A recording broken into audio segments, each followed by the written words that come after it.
Bonsoir et bienvenue sur l'espace dédié au site mécaniqueuniverselle.net, le site qui essaie de démontrer lentement que l'humanité, progressivement, évolue vers son ultime perfection. Cette ultime perfection, c'est l'accession à l'extase facile, l'accession au nirvana, à la sagesse, euh, à l'éveil, à la moksha, à la béatitude, peu importe comment on appelle euh, cette configuration psychique particulière, cet état de conscience vraiment radicalement différent de l'état de conscience ordinaire. Là, je suis dans un état de conscience ordinaire, par exemple, et donc mon esprit est à, anticipe des choses pour demain, pour ce que je dois faire demain, après-demain, etc., etc. Il maintient dans son esprit tout ce que j'ai à faire. Et puis même cette vidéo, voilà, je suis en activité, je suis en action mentale euh, et physique.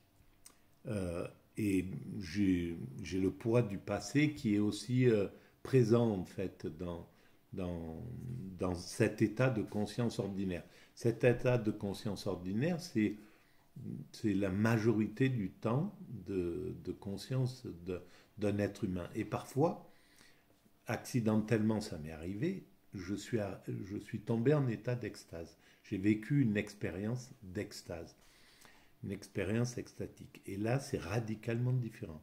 On est dans un psychisme complètement différent. L'esprit est posé dans l'immédiat et il ne peut pas sortir de l'immédiat. Il ne peut plus se projeter, il est obligé de vivre l'instant présent en permanence. Et en fait, dans cet état-là, ben on gère tout quand même, les choses, mais sans avoir besoin d'anticiper. Ça a duré une semaine, mon expérience. Et j'étais tout le temps, tous les midis, devant mon repas. Donc je me faisais un repas, je ne me souviens plus comment j'étais organisé, mais en tout cas, je n'avais pas besoin d'anticiper quoi que ce soit. Les choses arrivaient au moment, c'était le moment de manger, je mangeais. C'était le moment de me coucher, je me couchais. Je dormais très très peu, 3 4 heures par nuit, parce qu'en définitive, il n'y a pas de perte d'énergie. On est dans un état de zénitude, de plénitude. Il n'y a plus aucune crainte, aucune angoisse. Il n'y a plus de peur, par exemple, de la mort, qui est là dans l'état ordinaire. Bien sûr, je ne suis pas mort et il n'y a rien qui me fait anticiper ce moment, mais il est là, il est présent dans mon esprit, malgré tout. Ben, le fait de faire ces vidéos fait que euh, voilà, je suis un peu dans un état d'urgence. Donc, de façon inconsciente, mon cerveau est préoccupé par ça. Euh, dans l'état d'extase, il n'y a plus ces préoccupations. Mais en réalité, on ne peut pas non plus agir. Dans cet état-là, on est dans l'inaction la plus totale. On ne peut pas agir de façon constructrice. On peut agir, faire les choses basiques de la vie, voilà, s'habiller, se laver, faire manger, boire, dormir, tout ça, c'est possible, aller marcher, aller se promener, contempler, mais on ne peut pas avoir, le cerveau n'est plus apte à la créativité. Et alors, ce qui est intéressant, c'est que maintenant, là, j'y pense, euh, c'est que j'étais en action avant, j'étais dans un état de conscience ordinaire, c'était au tout début de la mécanique universelle. Donc ça faisait 2 mois que, je, que j'avais découvert cette théorie. L'humanité est destinée à atteindre sa perfection. J'avais imaginé cette phrase et j'avais commencé à travailler pour voir à quoi elle correspondait. Cette phrase m'avait bouleversé quand je l'avais découvert. J'ai dit, mais alors il y a un sens, l'humanité, je ne me préoccupais pas. J'avais pas de conscience du sens de l'humanité, que l'humanité avait un sens, un devenir. Je ne m'occupais pas du tout de ça. Je m'intéressais à ma vie, à la vie autour de moi, un peu la politique, les choses, mais j'avais pas de vision de l'humanité de cette façon-là. Et donc quand cette idée m'a traversé comme ça, que je l'ai écrite et que j'ai compris ce que je venais d'écrire, l'humanité est destinée à atteindre sa perfection, euh, qui a évolué maintenant, l'humanité est destinée à atteindre son ultime perfection, parce qu'en fait nous sommes toujours, l'humanité est toujours parfaite au présent, tout en étant perfectible, jusqu'au moment où elle atteindra sa perfection indépassable, où ça sera, voilà, il n'y aura pas de... Mais là, elle est parfaite parce qu'elle ne peut pas être plus évoluée que ce qu'elle est. Comme on ne peut pas demander à un adolescent d'être évolué comme un adulte ou comme un vieillard. Donc, et l'adolescent est parfait en tant qu'adolescent, sauf qu'il est perfectible. Il va devenir un adulte responsable, etc. Donc, euh, l'humanité donc est destinée à atteindre son ultime perfection. Et dans cet état d'extase, ce qui est intéressant, c'est que donc avant l'état d'extase, j'étais pas en état d'extase, j'étais dans l'affolement. Mon caractère, maintenant j'ai pris conscience de la nature de mon psychisme. Apparemment, je suis autiste Asperger. Et, euh, et c'est un autisme qui m'amène à de l'affolement, à être à pas être tranquille dans l'existence. Bon, bref.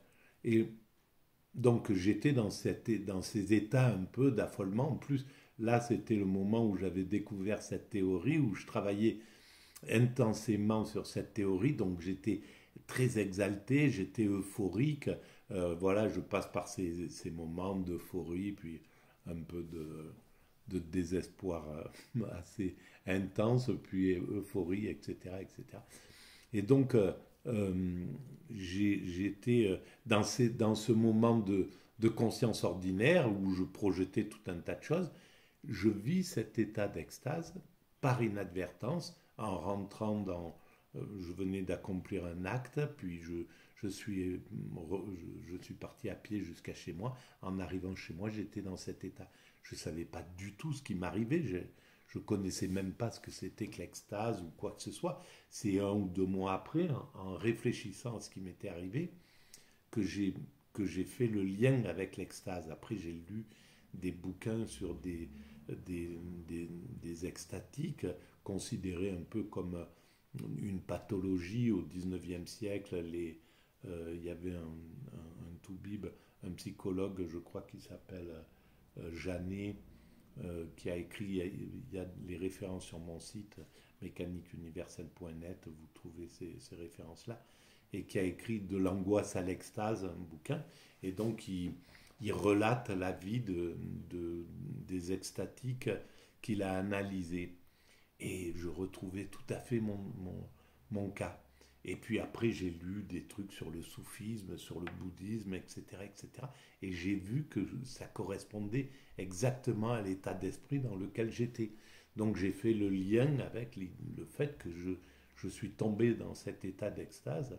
Et c'est assez curieux, parce que ça a éclairé toute la logique de ma théorie.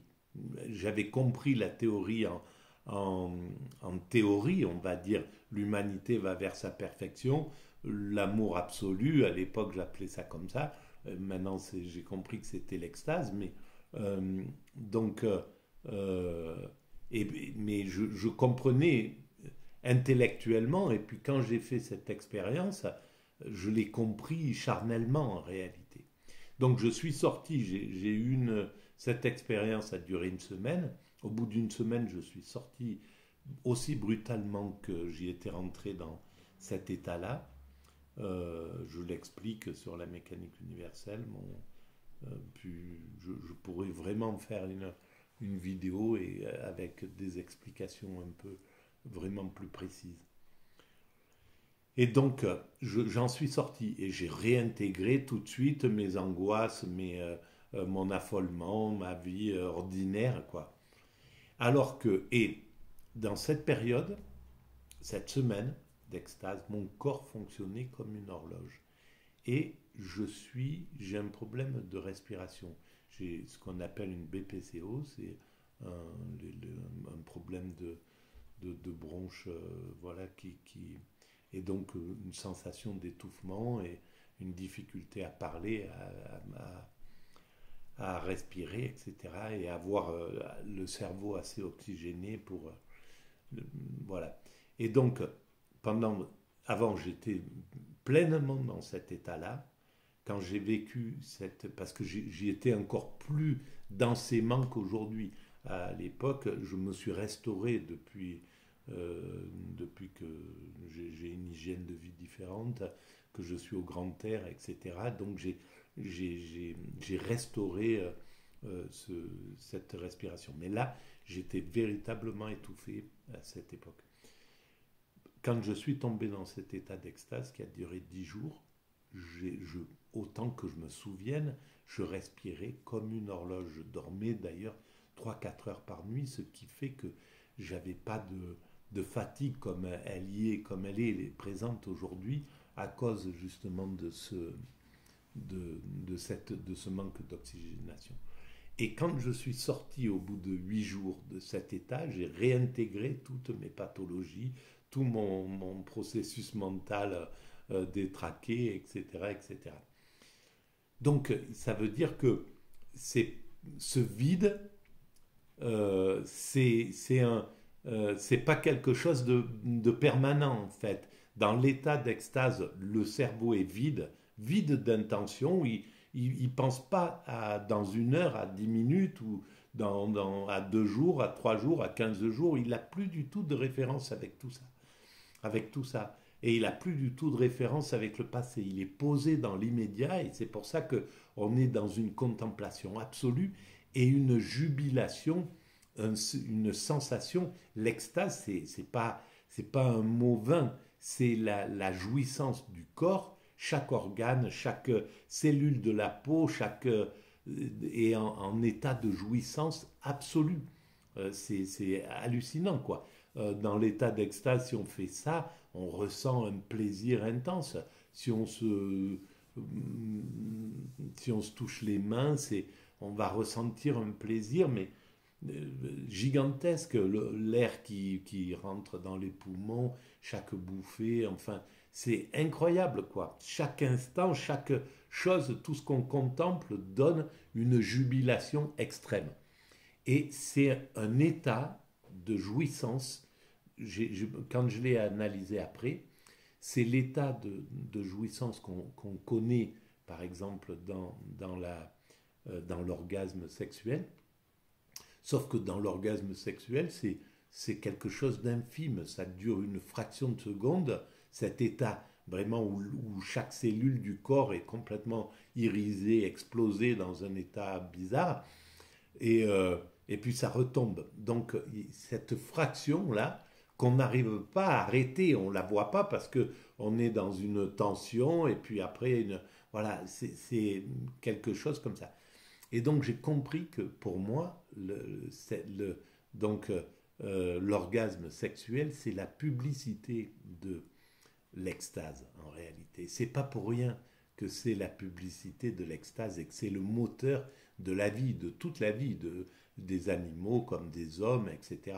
On est mu par ce désir d'aller toucher cette sensation qui dure peu, quoi. Eh ben, dans l'extase, c'est ça, mais tout le temps. Donc, il n'y a plus de distinction. C'est un état de jouissance, c'est cet état de jouissance, d'orgasme, en gros, qui dure permanent. Donc, il n'y a pas les variations et donc on n'est pas dérangé par le fait dans la sexualité, il y a la montée, etc. Il y a cette tension, il y a tout ce... On attend cet état, plus ou moins. Ou, bon, bref. Et donc, il y a toute cette mécanique qui est là. Pour atteindre cet état paroxystique. Dans l'état d'extase, on est dans cet état, mais invariable.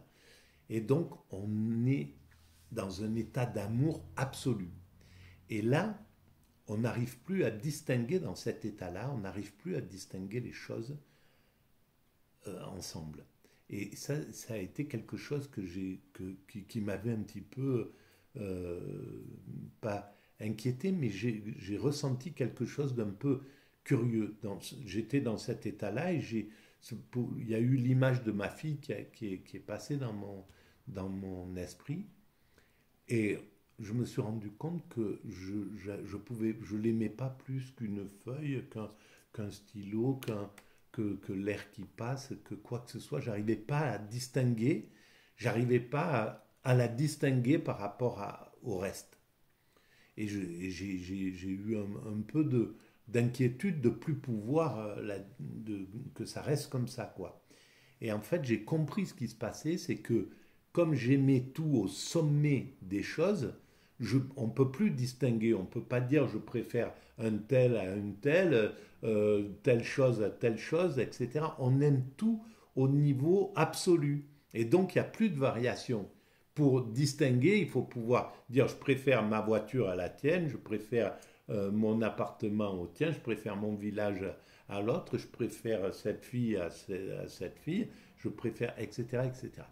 Et donc, là, dans cet état, on est dans un état de total. Bon, bref. Et alors, ben, je suis sorti de cet état-là, aussi brutalement que j'y étais rentré, et j'ai réintégré toutes mes tensions, toutes mes pulsions, toutes mes envies, etc., mes désirs, mes pathologies, etc. Et tout ça pour dire, parce que je voulais faire quelques vidéos à partir de cet ouvrage-là, que je suis en train de lire, aux origines de la philosophie indienne. Il y a quelque chose qui est très intéressant. Ça sera dans la prochaine vidéo. Cette vidéo-là, voilà, je vais aller au bout de cette expérience, expliquer cette expérience-là. Donc, dans cette expérience, dans l'extase, il n'y a plus de crainte, plus aucune peur. Tout simplement parce qu'on n'anticipe pas. La peur, c'est quelque chose qui nous fait anticiper des dangers qui ne sont pas présents. Et le dernier jour de cette semaine d'extase, dans ma tête, j'ai pensé que le lendemain, quand je me réveillerai, je m'en irai. Je sortirai de chez moi, je partirai comme ça, j'irai marcher, mais sans revenir chez moi. Donc, et c'était très clair dans mon esprit. J'allais partir, marcher, et puis voilà, j'allais dans la vie, et je ne sais pas où j'allais, mais j'avais aucune crainte. J'aurais pu traverser, aller n'importe où, quoi. Il n'y avait plus aucune peur qui m'arrêtait. Alors que dans la vie ordinaire, là, c'est la nuit, si je dois partir et aller traverser la forêt, je ne sais pas, ou même aller traverser une ville à pied tout seul en pleine nuit, je ne serais pas... Voilà, et puis il y a plein de peurs comme ça de vivre des choses à l'intérieur de moi qui sont là présentes. Et là, ça avait totalement disparu. Et en fait, c'est pas que j'étais plus courageux, c'est simplement que on n'anticipe plus rien. On n'a plus la peur, c'est quelque chose qu'on anticipe. Qu'est-ce qui va m'arriver? Qu'est-ce qui peut m'arriver? Là, comme on peut plus projeter l'esprit d'un inquisiteur, donc il y avait plus aucune crainte en réalité. Et donc on est dans une sérénité mais absolue. On n'a plus peur de quoi que ce soit. Dans cette semaine d'extase, je me suis retrouvé dans un endroit qui, après, on m'a dit que c'était un peu mystique. C'est un aérodrome sur la Côte d'Azur où j'habitais. Et je me suis retrouvé là, je ne sais pas pourquoi. Voilà, je marchais dans cet aérodrome qui était désert, c'était calme, il faisait beau, il y avait un soleil magnifique. Et puis je marchais, j'étais bien. Je ne sais pas pourquoi je me suis retrouvé dans cet endroit-là. J'y allais jamais. Je me suis retrouvé là. Et il y a toujours une gendarmerie dans ces endroits. Et il y a un gendarme qui est sorti et il avait son chien, un berger allemand. Et de loin, il m'a dit: qu'est-ce que vous faites là? En parlant comme ça. Et il a lâché ce chien. Il avait son chien, il a laissé aboyer, le chien aboyer, et il a laissé aboyer. Moi, une terreur j'ai peur des chiens. C'est un peu viscéral, c'est comme ça. C'est quelque chose que je n'arrive pas à maîtriser dans la vie un peu ordinaire. Et donc ce chien est arrivé et moi j'avais aucune peur de ce chien. J'étais dans cet état d'amour absolu, de total amour avec tout, envers toutes les choses. Et j'ai vu ce chien arriver vers moi et j'étais béat, tout simplement. J'étais en extase. Donc, quand on parle de quelqu'un qui est béat, on ne se trompe pas. C'est vraiment l'état dans lequel on est. Et j'avais aucune crainte et je voyais ce chien arriver vers moi et je me suis approché comme ça en tendant les mains vers ce chien et il est arrivé et je l'ai regardé comme ça, il m'a regardé, il s'est assis, il s'est posé, il était là en pleine tranquillité. Le gendarme est venu et il m'a dit: qu'est-ce que vous faites là? Et je lui ai dit: tout va bien, j'arrivais vraiment pas à parler. C'était difficile pour argumenter, pour dire. J'ai pu dire, je sais plus ce que j'ai dit deux, trois phrases, mais tout est parfait, tout est bien, je me promène, ou je sais pas ce que j'ai dit exactement. Et j'ai vu son visage changer complètement à ce gendarme et dire: ah, mais il n'y a pas de problème, oui, oui, vous pouvez vous promener, promenez-vous. Qui était complètement différent en fait. Et il est reparti et il m'a laissé, je me suis promené dans cet endroit, il y avait ces avions, ces petits coucous là, etc. Voilà, je suis resté un moment, puis voilà, pour dire le. Et en fait, c'est pas que j'étais. Mais il n'y avait plus de peur. En fait, j'anticipais pas que ce chien pouvait me mordre, par exemple.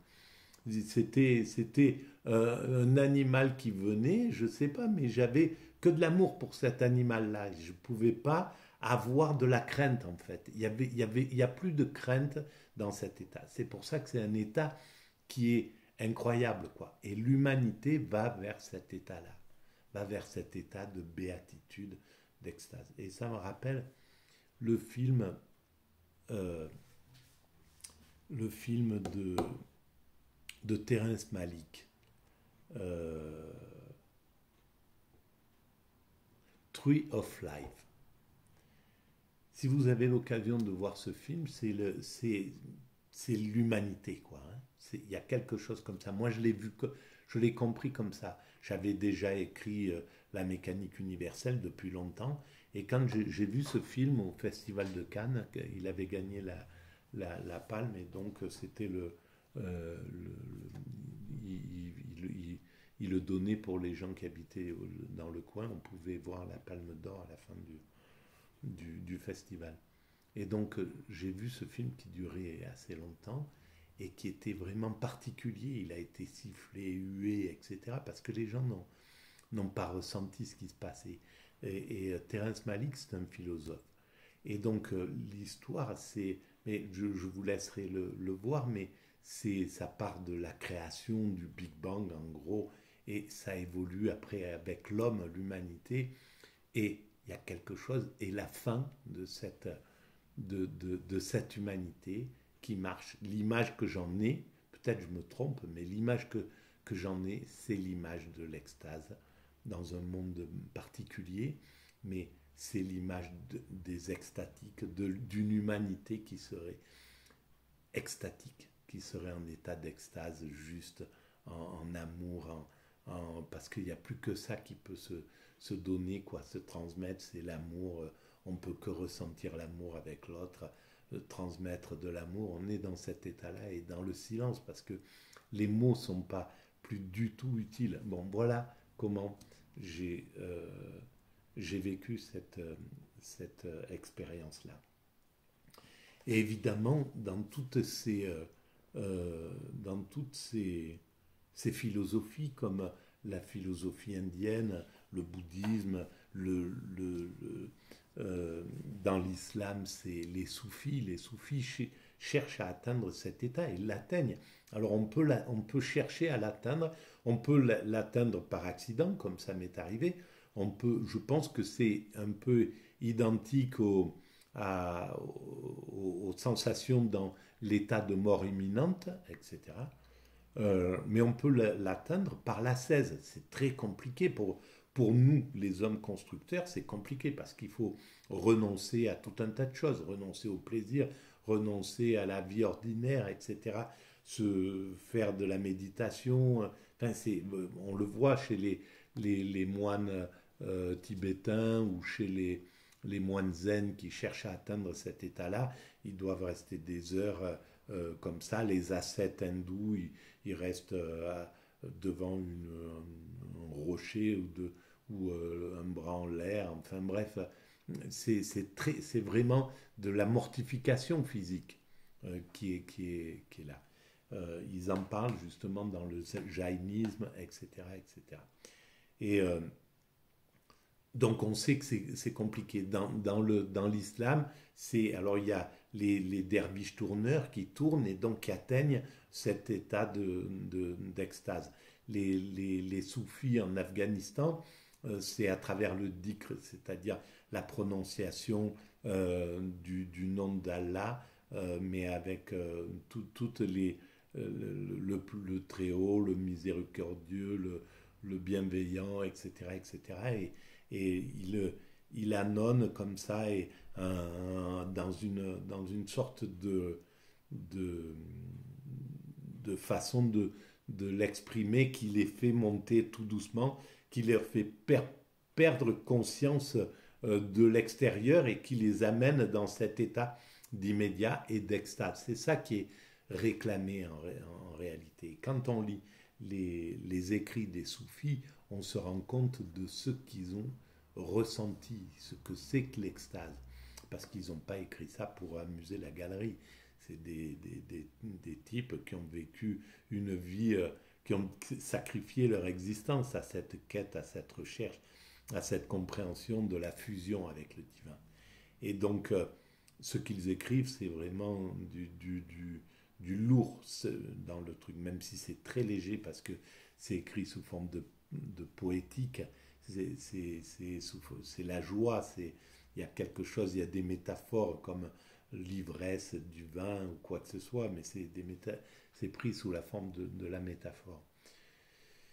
Et, donc voilà, et ben c'est tout hein, pour cette vidéo, on va arrêter là, et je vais lire un petit peu ce que j'ai découvert sur ce bouquin-là, en relation avec ça justement, avec l'extase. Je voulais dire autre chose sur l'extase, mais je me souviens plus. Bon, j'ai pas tout expliqué comment c'est arrivé. En tout cas, comment j'en suis sorti. Ça s'est passé comme ça, globalement. Et donc le lendemain, mon désir de m'en aller ou quoi que ce soit, ça a été fini. Et parce que j'avais le sentiment, voilà. Je suis tombé dans cet état d'extase parce que j'avais le sentiment d'avoir fini mon œuvre en réalité. J'avais écrit la structure de la mécanique universelle, je l'avais envoyé à des philosophes qui passent à la télévision, etc., en me disant moi j'y arriverai pas, j'ai jamais fait d'études, je sais pas écrire, etc., j'arriverai pas à le mettre en exergue. Donc voilà, si vous arrivez à en faire quelque chose, moi j'ai fait ma partie, j'avais découvert la théorie, j'avais fait toute la structure de la logique, j'avais vu euh, pour la position du mal, pourquoi il y avait le mal, pourquoi. J'avais été obligé de comprendre un peu toute la logique de euh, quelle était la place de la mort, etc., vis-à-vis de tout ça. Bref, la conscience, qu'est-ce que c'était que l'amour, où était Dieu, qu'est-ce que c'était que Dieu, que le divin. Donc j'avais fait tout ça et j'avais le sentiment que c'était terminé, que j'avais terminé mon travail. Et pour moi, c'était fini. J'avais fait ce que je devais faire. Donc j'ai dû me trouver dans un état de paix absolue quand j'ai posté ces lettres. Quand j'ai lâché une dizaine de lettres ou une vingtaine de lettres dans la boîte aux lettres et que je suis reparti vers chez moi, le temps d'arriver chez moi, j'étais dans cet état d'extase absolue et sans comprendre comme je l'ai dit au début, je ne savais pas du tout ce qui m'arrivait. Je n'ai pas compris pendant toute cette semaine d'extase ce qui se passait en moi. Je n'arrivais pas à l'analyser, je pouvais que le vivre. Je le vivais et c'était tout. Et en fait, c'était euh, donc ça a été cet état-là qui m'a. Et donc, j'allais partir et le lendemain, c'est pas ce qui s'est passé. Il y a quelque chose qui m'a une idée qui a traversé mon esprit alors que je pensais pas du tout. Je pouvais pas ni écouter la radio ni voir la télévision. Ça allait trop vite. J'étais dans un état où il n'y a que le silence, la paix, la sérénité. On peut pas. Ça va trop vite les choses. La vie ordinaire on s'isole de ça obligatoirement parce que ça va trop vite. La façon dont je parle là, jamais j'aurais pu parler ou même écouter quelqu'un parler comme ça. J'étais dans un état de calme, de zénitude. Je pouvais parler comme ça, me déplacer lentement, être dans cet état de jubilation. Je sens que je pourrais y arriver. Je pourrais je l'ai réexpérimenté juste en calmant complètement cette, euh, cette, cette énergie, en ramenant tout très, très très bas et en faisant monter au niveau du plexus solaire cet état d'amour vers toutes les choses. Voilà comment je l'ai réexpérimenté en faisant ça. Et donc, le lendemain, il y a eu cette idée qui m'a traversé, mais est-ce que ce que tu as écrit, c'est lisible? Donc j'ai ouvert mon ordinateur, j'avais écrit sur l'ordinateur, j'ai ouvert mon ordinateur, il a fallu que je me concentre, que je force mes yeux pour arriver à lire, parce que j'étais pas c'était compliqué, et j'ai commencé à lire, et j'ai commencé à lire, et j'ai dit, mais c'est pas lisible ce que tu as écrit, et j'ai eu une bouffée d'angoisse qui est montée, je me suis dit, mais c'est pas personne ne peut comprendre ce que tu as écrit ou bon bref, et donc je suis revenu dans l'état normal de ce que j'étais avec toutes les angoisses, les les affolements, etc. Et je me suis mis à écrire. Ça a été très très compliqué parce que je n'arrivais pas à me concentrer. Il fallait que je force mon esprit pour pouvoir faire des phrases et puis pas. J'étais agité, c'est terrible. Ça a duré peut-être 2 ans comme ça dans cette difficulté d'écrire. C'est sorti. J'ai réussi à faire vraiment la base de l'œuvre. Ouais, pour moi c'est une œuvre, hein, c'est comme ça que je l'appelle. Et puis après, progressivement, c'est devenu plus facile d'écrire, etc., etc. Et cetera. Et c'est devenu ce que vous voyez si vous allez sur le site mécaniqueuniverselle.net. Et donc voilà l'explication de la mécanique universelle.net. L'humanité va vers cet état de perfection qui est l'extase facile Et il y a quelque chose, il y a du sens derrière cette extase. C'est pas pour rien qu'on va pas vers là. C'est pas pour rien que l'humanité cherche à atteindre cet état. C'est pas pour rien que les humains cherchent à travers l'alcool, à travers la drogue, à travers des expériences, à travers voilà, les expériences spirituelles à atteindre cet état-là. Il y a quelque chose qui est peut-être du domaine de quelque chose qu'on a connu dans le liquide amniotique. C'est très possible qu'il y ait une relation avec ce genre de choses. En tout cas, cet état-là, c'est un état qui nous met en fusion avec l'ensemble des choses, avec tout, avec voilà ça, avec ça, avec ça. On est en fusion avec tout. Mais pourquoi? Parce que ça, c'est constitué des atomes qui me constituent, qui constituent chacun de nous, qui constituent le ciel, qui constituent les planètes. Il y a quelque chose en moi qui est similaire à cette chose-là. Peut-être les bosons de Higgs ou les quarks, ou je ne sais pas. Et ça, cette chose qui constitue la nature est constituée de tout ça, et nous-mêmes, nous sommes constitués de ces particules élémentaires. Et c'est pas pour rien que les scientifiques arrivent à dire le boson de Higgs, c'est la particule de Dieu. Mais évidemment que le côté immatériel de la matière, c'est et qui constitue tout, c'est le divin, évidemment. Et c'est ça qui nous vit dans cet état-là, c'est ça qui prend possession de nous. Dans l'état d'extase, c'est le divin qui vit à travers nous. Et c'est pour ça que les soufis il y en a qui ont été condamnés au XIIe siècle, etc., quand ils disaient je suis Dieu, je suis devenu Dieu. Mais parce qu'en fait, ils étaient dans cet état-là.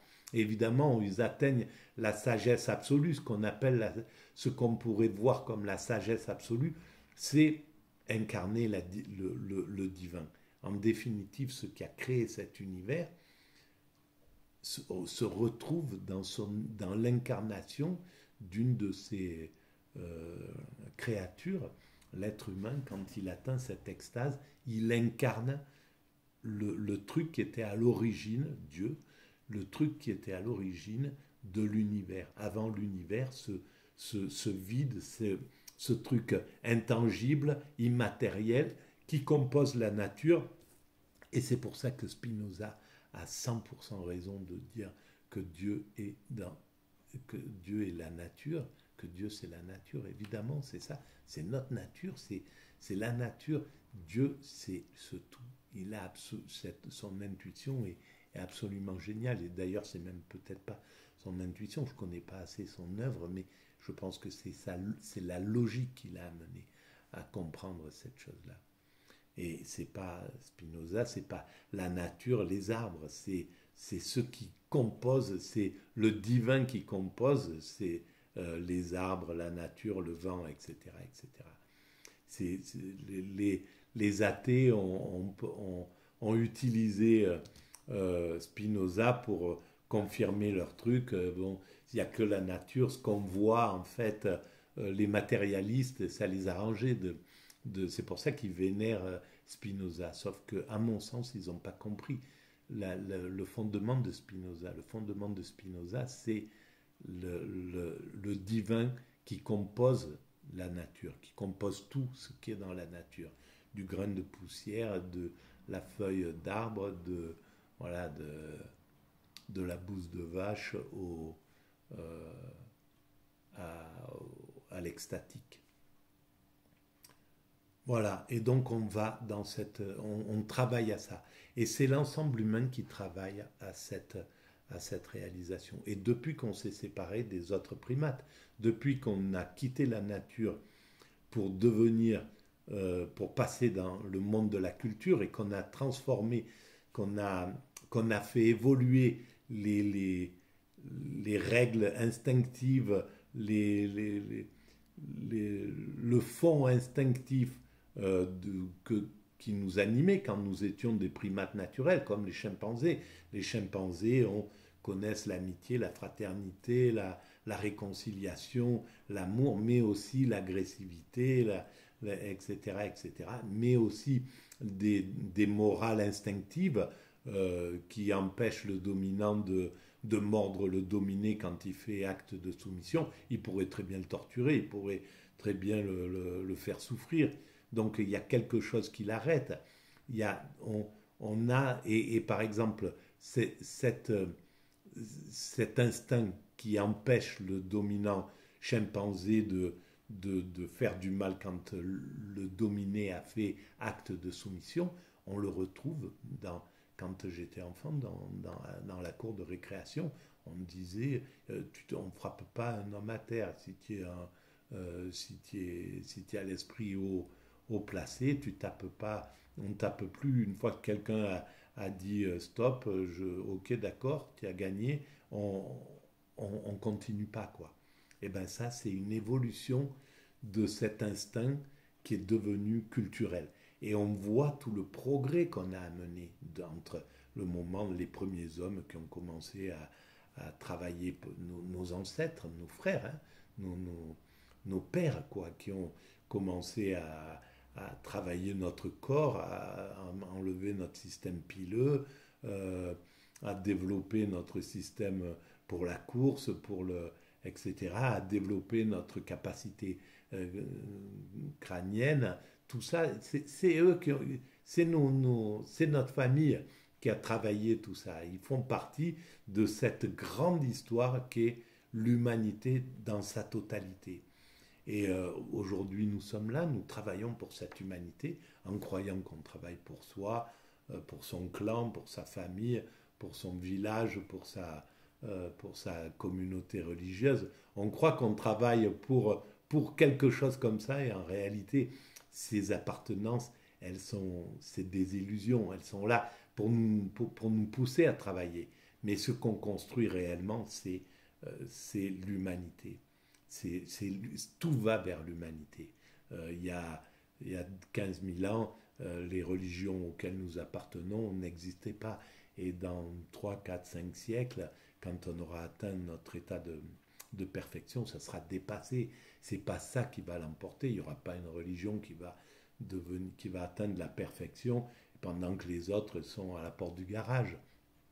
Ça ne sera pas un groupe humain qui va arriver à la perfection alors que les autres seraient dans un état comme on le voit dans certains films. Non, non, c'est l'ensemble humain qui va là-bas. Et donc c'est la fraternité, la prise de conscience que nous sommes une humanité, que nous sommes une fraternité, elle est très proche. Dans peu de temps, on va prendre conscience de ce qu'on réalise, on va prendre conscience qu'on est en train de réaliser cet état de perfection. C'est quelque chose que l'humanité va éclairer. C'est mon travail sur la mécanique universelle d'essayer d'amener à cette prise de conscience.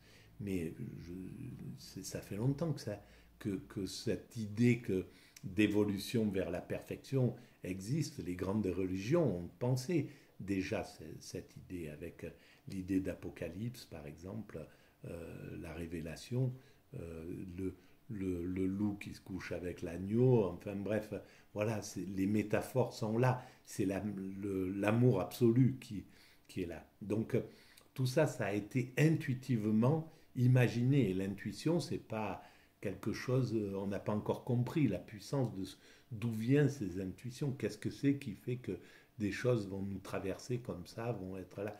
Il y a tout un tas de choses qu'on n'a pas encore saisies.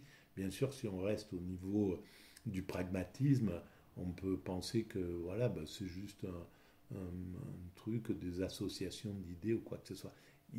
C'est beaucoup plus magique que ça, c'est beaucoup plus mystique et beaucoup plus puissant que ce qu'on imagine.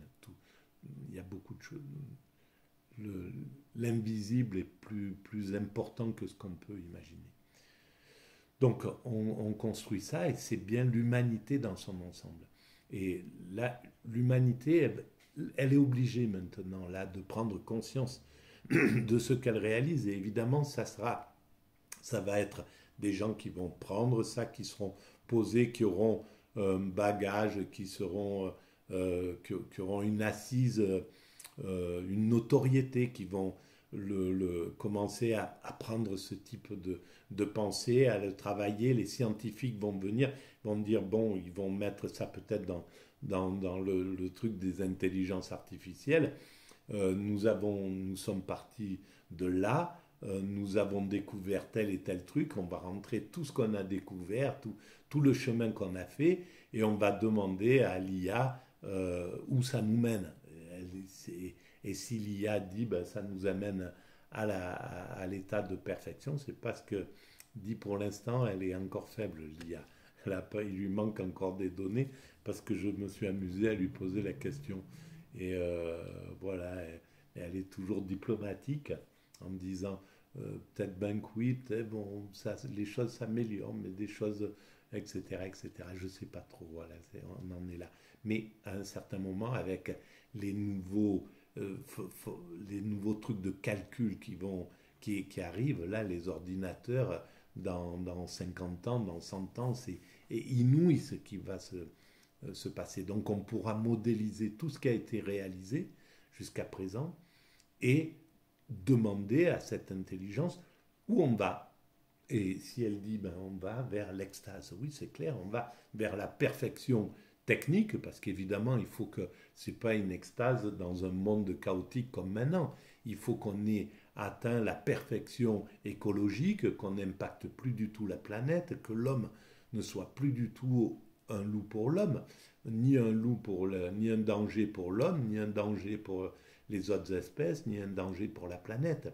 Donc que l'homme soit absolument, et que tous les hommes, chaque être, qui n'est plus un homme qui représente un danger pour autrui, parce que sinon on ne peut plus vivre, quoi. À partir de là, on peut pas, ça pourrait pas être une humanité où il y aurait des guerriers et puis des sages de l'autre côté. C'est plus du tout le cas. Ça sera une humanité qui ira totalement dans sa totalité dans cet endroit. Donc il y a du boulot encore. C'est pour ça que je pense qu'il faudra 3, 4, 5, 6 siècles, peut-être 10 siècles, c'est possible. Mais l'humanité, ça fait 100 000 ans ou 500 000 ans qu'elle est en route. Donc, c'est pas 1000 ans pour arriver. On a fait la plus grande partie et il reste ce petit bout. C'est pas grand-chose. Voilà. Et voilà globalement la théorie que je défends sur la mécanique universelle. Si vous avez des questions à, à poser, j'y répondrai volontiers. Et peut-être ça serait bien si je respire à peu près comme là, je pourrais faire des vidéos en live. Euh, et, mais je ne suis pas très bon là-dedans pour l'instant. Et voilà, on verra. Hein. En tout cas, je vous remercie de votre présence silencieuse, mais ça me va très bien. Et je sais, voilà, quand il y a 50 vues sur une vidéo, ça me suffit. C'est pas. c'est, euh, je sais qu'il y a du soutien derrière. Voilà, Alors, si vous voulez faire augmenter un petit peu la visibilité de ces vidéos, vous pouvez mettre des pouces, vous pouvez vous abonner, c'est gratuit et ça donne de la visibilité. Vous pouvez envoyer le lien, le lien Facebook, le lien YouTube à, à vos amis. Vous pouvez aller voir mon site, donc mécaniqueuniverselle.net. Il y a toujours l'adresse sous les vidéos. Et puis vous pouvez laisser des commentaires si vous le jugez intéressant. Voilà, merci en tout cas de votre écoute. Et puis je vous dis à bientôt. Merci.